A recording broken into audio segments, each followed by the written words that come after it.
So I did an interview for my Words of Wisdom project, and I interviewed Evan Pauls, who is a senior software engineer at BAE Systems. So the way I'm going to do this is basically I'm just going to show the questions that I asked him, and then I'm going to read his responses, and I will give bullet points summing up the things that he told me.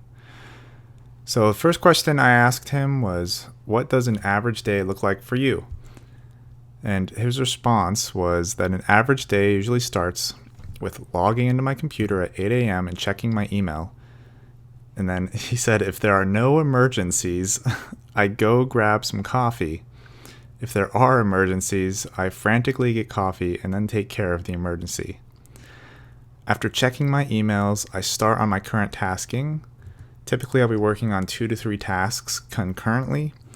At 10 a.m., we have a daily stand-up meeting where our SWEL, which is an acronym for Software Engineering Lead, asks us about what we did yesterday, what we plan on doing today, and if there are any roadblocks.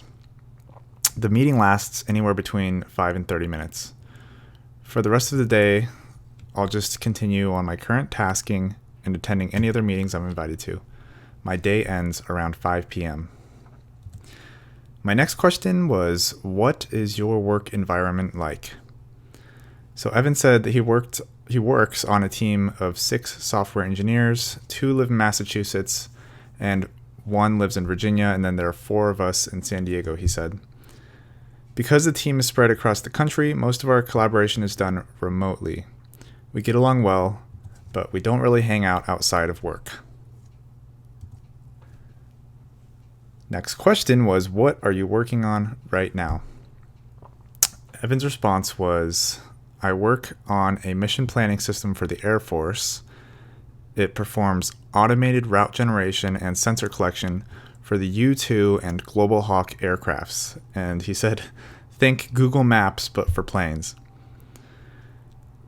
The software is not currently operational, but we are working towards getting it fielded. This involves lots of integration and testing activities. So what is the work like for an entry-level programmer at BAE? So he said that being an entry-level programmer is fun while it lasts. BAE Systems does a great job of tasking entry-level engineers so that they have lots of exciting things to do, yet aren't stressed or overloaded. When I was an entry-level software engineer, I was typically tasked with debugging challenging issues with the software. This was a great way to become familiar with a large code base and helped me learn good programming practices.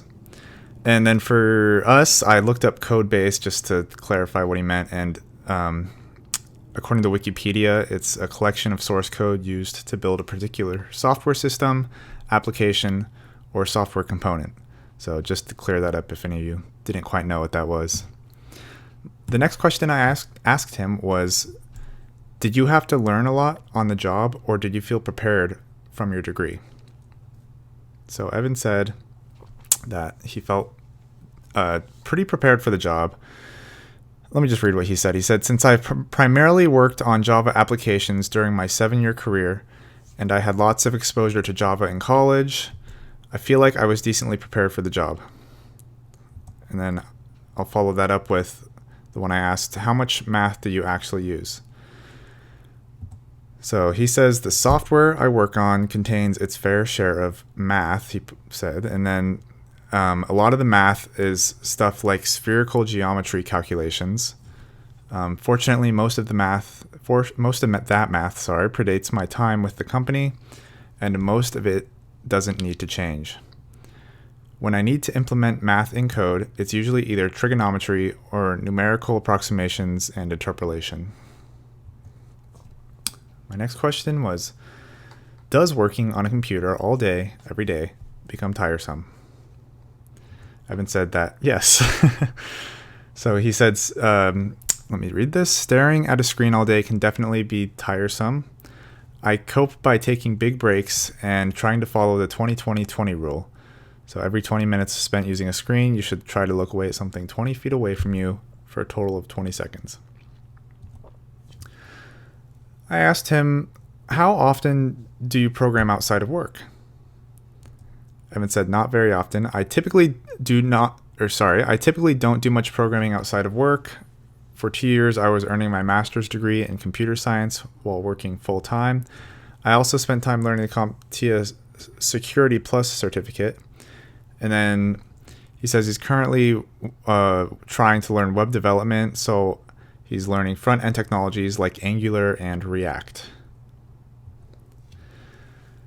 So this is my final slide where I ask what his favorite part of his job was and what his final words of wisdom were. So Evan said coding. So he said coding, cliche but true. If you don't have a strong interest in programming, then you can still become a decent programmer, but you'll never become a great one. So it's all about the passion. I forgot to put the part in where I actually talk about what I learned, so I thought I would do it live for some reason.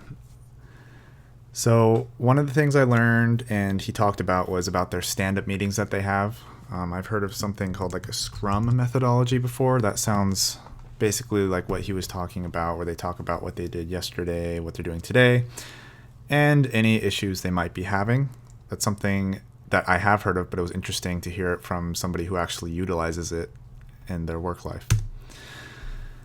So the next thing that I found interesting was, well, of course, what he was working on was extremely interesting, about the airplanes and the drones that they program the maps for.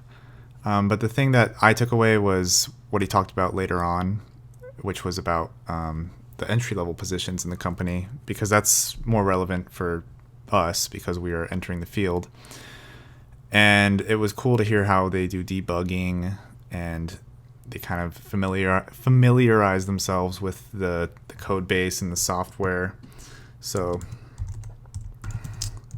familiarization with the company I found to be interesting. It's good to hear that they kind of ease you into it. And then, so he was primarily learning Java in college, and then he got a career using Java. So personally for me, that's kind of what I'm interested in. Though this class, it still definitely has like uses and interest to me. And Evan himself is learning about front-end development. So it just shows you that, you know, wherever you start off, you can always end up learning other parts of development. So learning. And then the final thing that I could say is that it is, you know, a tiring job, and he said that he needs to take breaks. That's something that I've found to be super important. Let me spell that not completely horribly. But doing, you know, the homework we do and things like that, sometimes you forget that you need to look away from your screen for a little bit. And I've had so many headaches from just, you know, being on the computer for 5 hours straight or however long. And then I really liked how he just said that you need to have interest in coding. I mean, this is pretty obvious, but I think some people get into the field because it's a pretty hot field right now. But if you don't have actual interest in coding, you know, like you said, it's something where you can get decent at it, but if you don't have passion, then you could never really be the best that you could be. Thanks again for listening.